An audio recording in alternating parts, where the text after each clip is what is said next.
Welcome back ناظرین آپ یہ سوچ رہے ہوں گے کہ کاشف صاحب کی زندگی پاکستان سے شروع ہوئی، دبئی میں گئی، دبئی کے بعد ایجپٹ میں گئی، تو ایجپٹ کے بعد وہ باہر کے ممالک جسے ہم کہتے ہیں یورپین کنٹریز میں کیسے انٹر ہوئے، پھر ویسٹ میں کیسے انٹر ہوئے، کیونکہ پاکستانیوں کے لیے اس دور میں بھی آج بھی ویزا حاصل کرنا اور یورپ میں بہت مشکل ہوتا ہے. خاص طور پہ ایک پاکستانی نیشنل جب پاکستان سے باہر جا رہا ہوتا ہے اسے کئی پرابلمز آتے ہیں. تو آئیے کاشف حیات صاحب سے پوچھتے ہیں کہ ایجپٹ تک تو بہت آسانی سے میرے خیال سے اس زمانے میں بھی اور اب بھی ویزا مل جاتا تھا دبئی ایجپٹ، پر آگے کا سفر کیسا ان کا گیا.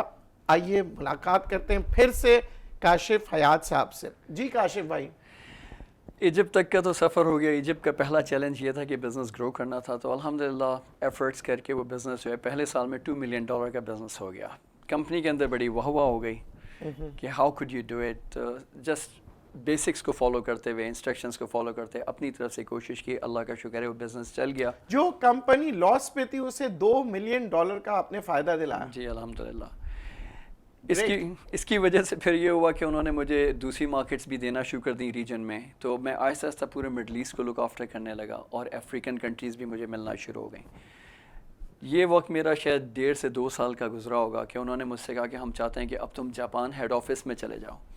میرا جاپان جانا اس کمپنی کی 150 سال کی ہسٹری میں فرسٹ ٹائم تھا کہ کسی نان جاپنیز کو انہوں نے ہیڈ آفس میں بھیجا تھا.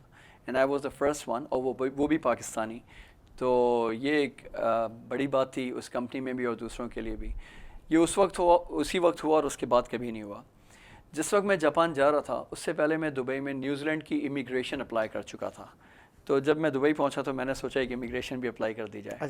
یہ ہے وہ کیچ. جی وہ ہے کیچ. تو جب میں جاپان میں گیا تو میں آن دا جاب ٹریننگ تھی، 2 سال کی پوسٹنگ تھی وہاں، جاپنیز پڑھنا شروع کی میں نے. اور اس کے بعد پھر جاپان سے جاب چھوڑ کے اور میں نیوزی لینڈ چلا گیا. میری امیگریشن آ گئی تھی، میں وہاں چلا گیا. امیگریشن آنے میں مجھے وہاں پہ کچھ ٹائم گزارنا تھا. جتنے عرصے میں نیوزی لینڈ میں رہا میں نے امریکن ایکسپریس کمپنی کو جوائن کیا اور کچھ پراپرٹیز میں انویسٹمنٹ شروع کر دیا چھوٹے سے انویسٹمنٹ کے ساتھ، کیونکہ وہاں پہ سسٹم ڈفرینٹ ہے. مارٹگیج لیا، مارٹگیج لے کے پہلی پراپرٹی میں انویسٹ کیا، اس میں پروفٹ ہوا، دوسری پہ شروع کر دیا، ساتھ میں جاب بھی چلتی رہی. ان دا مین ٹائم وہ میری جو جاپنیز کمپنی تھی میرے پیچھے لگی رہی کہ اگر تمہارا کام ہو گیا تو کم بیک. تو جب میری امیگریشن پروسیس وہاں کمپلیٹ ہو گیا تو میں وہاں سے پھر دبئی واپس چلا گیا. دبئی کچھ عرصے میں کام کرتا رہا، لیکن اس کے بعد میں نے یہ فیصلہ کیا کہ I will go and settle down in New Zealand. جب دبئی واپس گیا تو اس وقت میں ریجنل مینیجر بن چکا تھا، کمپنی میں 2nd پوزیشن پر تھا، اور میں Middle East, Africa and Europe markets دیکھتا تھا، جس کی وجہ سے میری بڑی ایکسٹینسو ٹریولنگ تھی. مجھے بہت موقع ملا بڑی ینگ ایج میں کہ میں جس کنٹری میں جاتا تھا وہاں مجھے لینے کے لیے جو گاڑی آتی تھی، ڈرائیور آتا تھا میرے ہاتھ سے بریف کیس لے کے پیچھے رکھ پروٹوکولز کے ساتھ. بہت ینگ ایج میں مل گیا.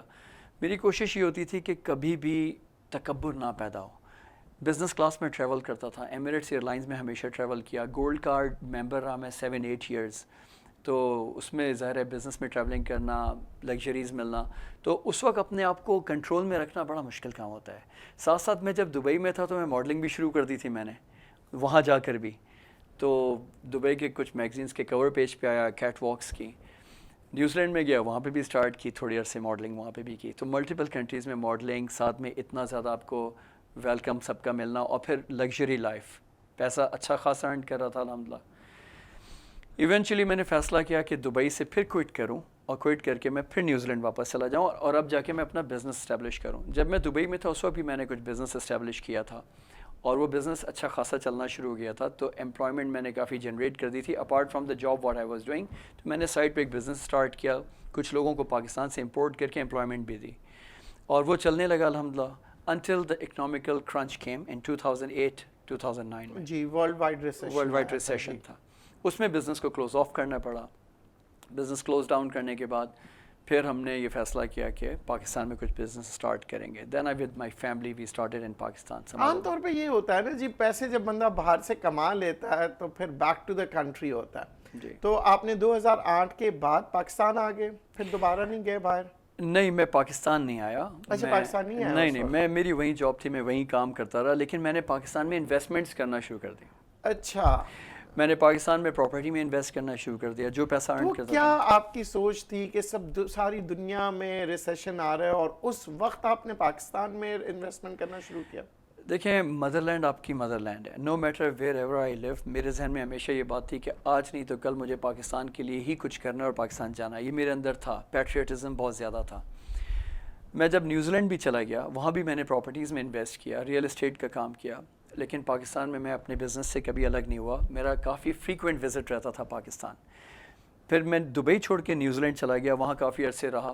اچھا یہ جو میں آپ کو درمیان میں اپنے بتا رہا ہوں، یہ وہ کنٹریز میں بتا رہا ہوں جہاں پہ میں ایز اے ریزیڈنٹ رہا ہوں، یعنی کئی سال رہا ہوں۔ اس کے درمیان میں میری بڑی ایکسٹینسو جو ٹریولنگ رہی ہے، اس میں نے یورپ، امریکاز، افریقہ، رشیا، یہ سارے کنٹریز میں نے بہت زیادہ ٹریول کیا ہے۔ یعنی وہ آپ کی ملٹی نیشنل کمپنی نے آپ کو بہت اپرچونٹی دی ہے، کچھ انہوں نے اپرچونیٹیز اور دی، پھر آپ نے خود اپنا راستہ بنانا شروع خود کیا۔ میں خود بھی میرے نام کے معنی بھی کاشف کے ایکسپلورر ہیں، Okay. تو میں ڈسکور اور ایکسپلور کرنے کے لیے جب بھی چھٹیاں ہوتی تھیں نکل جاتا تھا، کچھ عرصے پاکستان تو کچھ عرصے کسی اور جگہ۔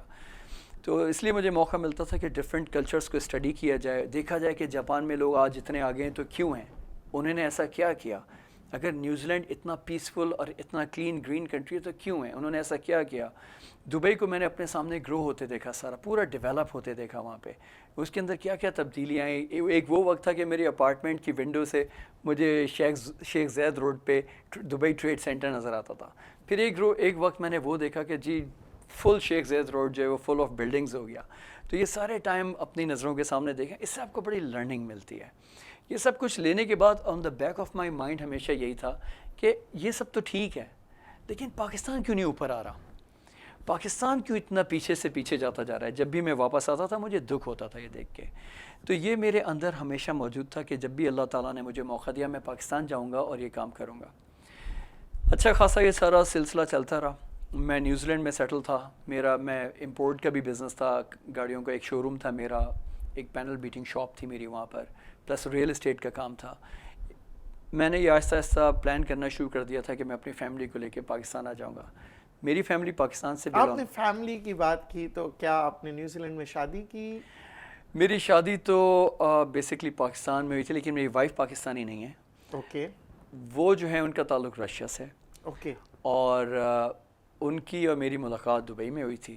تو ہمارا ڈسکشن دین پہ ہوتا تھا اس وقت، اسلام ایسا، اسلام ویسا، اور یہ وہ۔ تو ایک وہ ایسا ٹائم تھا کہ اس وقت مجھے ایسا احساس ہوا کہ اوورسیز میں رہتے ہوئے آپ کے اوپر ذمہ داری بہت بڑی ہوتی ہے، آپ اپنے دین کو بھی اپنے شولڈر پہ آپ کے اوپر ہوتا ہے جو آپ ریپرزینٹ کر رہے ہوتے ہیں، آپ اپنے ملک کو بھی ریپرزینٹ کر رہے ہیں، آپ پاکستانیوں کا نام ہے تو آپ کو اچھا پروف کرنا ہے وہاں پہ، پھر آپ کس فیملی سے بلانگ کرتے ہیں آپ کو اس کو بھی ڈیفینڈ کرنا ہے۔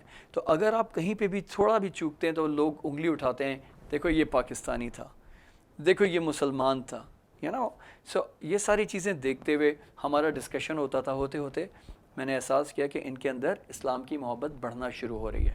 For a year we were just like friends, talking, discussing Islam, different religions, interfaith پہ باتیں کرتے تھے۔ پھر ایک وقت ہوا کہ میں ان کی فیملی کو ملنے کے لیے چھٹیوں میں گھومنے کا شوق تھا، چلا گیا ان کے ملک، دیکھا ان کا فیملی سسٹم بھی ہم سے ملتا جلتا ہی ہے۔ پھر اس کے بعد میں پاکستان جا رہا تھا چھٹیوں پہ، تو میں نے ان کو دعوت دی کہ why don't you come and meet with my friends, my family. پھر یہ یہاں پر آئے، یہاں تو میرے گھر والوں نے ان کو پسند کیا، انہوں نے کہا she is a very nice girl, why don't you get married with her. میں نے کہا میرا ایسا کوئی ارادہ نہیں ہے، لیکن کیونکہ میں یہ آپ ایسا مت سوچیے گا میں شادی کے لیے لایا ہوں۔ تو انہوں نے کہا نہیں، ہم نے اس کو ایک ہفتے میں جو آبزرو کیا تو ہمیں ایسا لگتا ہے کہ she is a good match with you. تو بڑی ذمہ داری سے میرے بڑے بھائی بہن فیملی انوالو ہوئی ہے۔ تو انہوں نے پھر کہا کہ شادی ان کی، پھر ان کے والدین کو فون کیا، وہاں سے بتایا، وہ دیکھ چکے تھے پہلے ہی۔ اچھا، اس وقت آپ نے اپنی وائف سے کچھ کہا تھا کہ ہم پاکستان میں سیٹلڈ ہوں گے، یا آپ ان کو کہہ رہے تھے کہ ہم باہر جائیں گے؟ کیا آپ کی سوچ کیا تھی، دیکھیں اور کیا شیئر کیا آپ نے اپنی وائف کے ساتھ؟ تو عام طور پہ تو فارنرز کہتی ہیں پاکستان میں رہنا بڑا مشکل ہے۔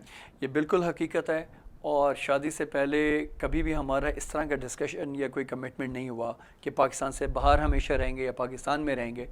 اوکے، کچھ چیزیں جو ہم نے ڈسکس کی تھیں، کچھ اپنے پرنسپلز بنائے تھے اور ایک پیپر پہ لکھے تھے ہم نے کہا تھا کہ میں نے اس کو کہا تھا میں کبھی بھی تم پہ کوئی کلچرل چیزیں تھوپوں گا نہیں تمہارے اوپر، I will not impose on you. ہاں، ہمارے درمیان میں جو ریلیشن شپ اسٹرانگ رہے گا وہ دین بیس ہوگی ہماری۔ اگر دین ہمارا کہتا ہے ایسا کر لو، ہم ویسا کریں گے، اگر دین کہتا ہے ایسا نہیں کرو، ہم نہیں کریں گے۔ تو یہ وہ ہماری بیس بنی جس پہ میں نے کبھی فورس نہیں کیا کہ تم نے شلوار قمیص پہننا ہے، تم نے یہ کرنا ہے، تم نے پاکستانی کھانا کھلانا ہے. لیکن الحمدللہ اس کو شوق ہوتا رہا آہستہ آہستہ آہستہ، تو اس نے اپنا سر بھی کور کرنا شروع کر دیا، اس نے پاکستانی کھانے بھی بنانا سیکھ لیا. میں کرٹک تھا البتہ، کھانا اچھا نہیں ہوتا تو کہہ دیتا تھا کہ اچھا نہیں بنا، یو شوڈ امپروو. اس سے امپروومنٹ آتی رہی. آج ماشاء اللہ شی کوکس ویری گڈ.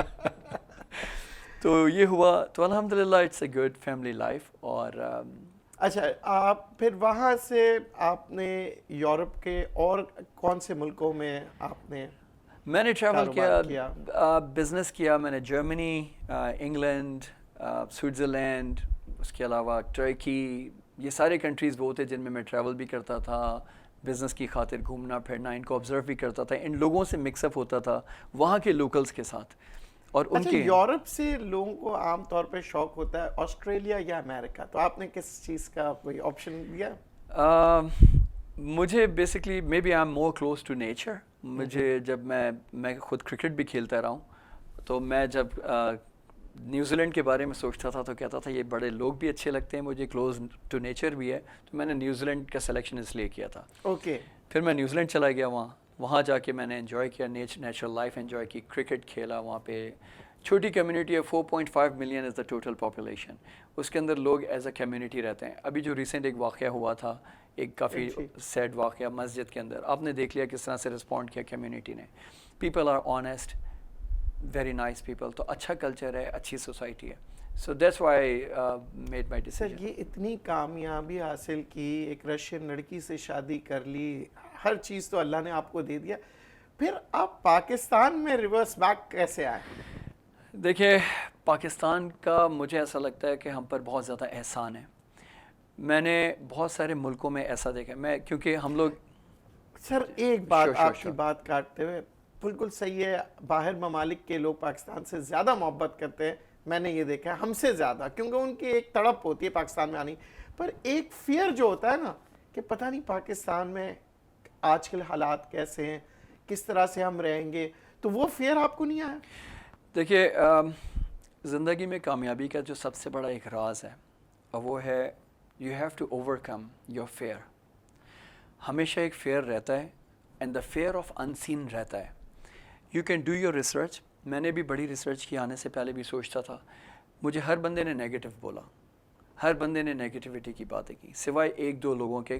میری فیملی نے مجھے انکریج کیا، میرے ایک دو قریبی دوستوں نے انکریج کیا، ورنہ زیادہ تر لوگوں نے منع کیا. لیکن وہ جو فیئر تھا میں نے اس کو اوور کم کیا، اور میں نے اپنے سارے بزنسز کو وہاں پہ وائنڈ اپ کر کے پاکستان آیا. اور یہ سوچ کر آیا کہ اگر میں نے کشتیاں نہ چلائیں تو ہر روز میں یہ سوچوں گا یار یہاں لوگ ہارن زیادہ دیتے ہیں، یار یہاں پہ لوگ جو ہیں ڈرائیونگ اچھی نہیں کرتے، یہاں پہ تو جناب کچرا پھینک دیتے ہیں. تو یہ چھوٹے ایکسکیوزز کو لے کے میں بھاگنے کی کوشش کروں گا. مجھے بھاگنا نہیں تھا، میں یہ سوچ کے آیا تھا کہ I will fight with this, whatever is there I have to give my contribution. میں نے بہت سارے ایسے ممالک کے لوگوں کو دیکھا ہے جو بیچارے آج بھی ان کے پاس کوئی آئیڈینٹی نہیں ہے. روہنگیا میں مسلمان رہتے ہیں، ان کے پاس کوئی آئیڈینٹی نہیں ہے. بنگلہ دیش کے بارڈر پہ لوگ رہتے ہیں، آئیڈینٹی نہیں ہے. آپ کے سامنے ابھی انڈیا، مودی کیا ظلم کر رہا ہے مسلمانوں پہ. 1 لاکھ سے زیادہ لوگوں کی اس نے جو ہے وہ شناخت ختم کر دی، نیشنلٹی کینسل کر دی اس نے. اس قسم کی چیزیں آپ اس سے اندازہ لگائیں. ایک ہم پاکستانی کی حیثیت سے مجھے زندگی میں پہلا پاسپورٹ کس نے دیا، آئیڈینٹی کس نے دی؟ پاکستان نے دی. اس چیز کو وہ محسوس کر سکتا ہے جس کے پاس آئیڈینٹی نہیں ہے. تو میں اپنے پاکستانی، یہاں تو لوگ باہر ملک کے پاسپورٹ کے لیے بھاگے پھرتے ہیں بہت سے لوگ، اور آپ کے پاس مختلف ممالک نے آپ کو ویلکم کیا اور سٹیزن شپ دی، اس کے باوجود آپ پاکستانی پاسپورٹ حاصل کرنے میں اس کو ایک فخر سمجھتے ہیں؟ میں اس کو بہت زیادہ فخر سمجھتا ہوں. اس کی وجہ یہ ہے کہ جو پاکستان کا صرف پرسیپشن دیا گیا ہے، مجھے پورے ایفرٹس کرنے اس پرسیپشن کو ختم کرنے کے لیے. میں ابھی ایک اپنا برانڈ بنا رہا ہوں، میرا ایک برانڈ بنا ہوا ہے آلریڈی الحمدللہ، میں پرفیوم کا برانڈ. میں اپنا ایک نیا برانڈ بنا رہا ہوں جو پرسنل کیئر کا ہوگا، اور میں اس پہ یہ لکھوں گا proudly made in Pakistan. Wow. I don't want to write made in UK, made in USA, made in New Zealand, made in Australia. I want to write proudly made in Pakistan. اس کا reason کیا ہے؟ ہم نے image ہی نہیں دیا کبھی کہ پاکستان کا پروڈکٹ اتنا اچھا بنا ہوا ہے. And I want make the best quality.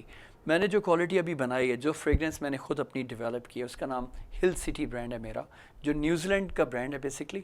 اس کی فریگرنس میں نے فرانس سے لی ہوئی ہے, اس کی ڈیولپمنٹ جو ہے دبئی میں کی ہے, پاکستان کے اندر وہ ڈسٹریبیوشن کر رہا ہوں. سر آپ کی پیٹریوٹزم دیکھ کے میں لاسٹ ون ورڈ آپ سے جاننا چاہتا ہوں کہ پیٹریوٹ بننا ہر انسان کا شوق ہوتا ہے, پر پیٹریوٹ بن کیسے سکتے ہیں وہ آپ بتائیے. دیکھیے, جب بھی کبھی آپ کوئی بڑا کام کرنا چاہتے ہیں, چاہے وہ پیٹریوٹزم ہمارے لیے بڑا, میں اس لیے کہوں گا ویسے تو یہ ہم ایز اے نیشن ہمارے اندر فخر ہونا چاہیے, لیکن پاکستان کے اندر یہ چیز اگر پیٹریوٹزم نہیں آ رہی تو وہ ان ہارڈشپس کی وجہ سے نہیں آ رہی جس سے لوگ گزر رہے ہیں. اگر آپ نے ان ہارڈشپس کو فیس کرنا سیکھ لیا اور آپ نے کہا کہ میرا کنٹریبیوشن کیا ہے اپنے ملک کے لیے, میرا رول کیا ہے اس ملک کے لیے, تو آٹومیٹکلی آپ میں پیشن آنے لگے گا, آپ میں پیٹریوٹزم الائیو ہونے لگے گا. اور یہی میری وجہ تھی کہ جب میں نے ساری دنیا سے ان کے ڈفرینٹ کلچرز کو اسٹڈی کیا اور کچھ حاصل کیا, تو it became like a bouquet for me. اس بوکے کو میں پریزنٹ کرنا چاہتا ہوں اپنے ملک کو, اپنے ملک کے یوتھ کو. بہت خوبصورت بات. Thank you very much Kashif Fayyaz Sahab, آپ نے اپنا وقت دیا. ناظرین, بات ہم دوبارہ سے وہی بات کریں گے کہ محبت آپ چاہے دین سے کرو, چاہے آپ تعلیم سے کرو, چاہے آپ اپنے فیملی سے کرو, ہر چیز میں آنیسٹی بہت ضروری ہے. اینڈ بینگ آنیسٹ, جس ملک نے آپ کو پیدا کیا, جس ملک نے آپ کو ایک شناخت دی, اگر آپ اس کو بھول جائیں گے تو پھر آپ سے ہم کیا توقع کر سکتے ہیں. تو کوشش کریں اپنے ملک کو مت بھولیے, کیونکہ اس ملک نے آپ کو پہچان دی ہے. آئیے پاکستان میں دوبارہ سے کام کریں, مل جل کے کام کریں. اگر آپ باہر ملک میں وہاں پہ بھی آپ کام کریں گے تو کامیابی ہماری ہے, پاکستانی ہے, پر اپنی شناخت نہ بھولیں جہاں پر بھی ہے. Proud to be Pakistani. اس آخری نعرے کے ساتھ جو اکثر لوگ لگاتے ہیں پروگرام کو ختم کروں گا, اور جہاں جہاں آپ لوگ سن رہے ہیں ضرور کہیے گا, پاکستان زندہ باد.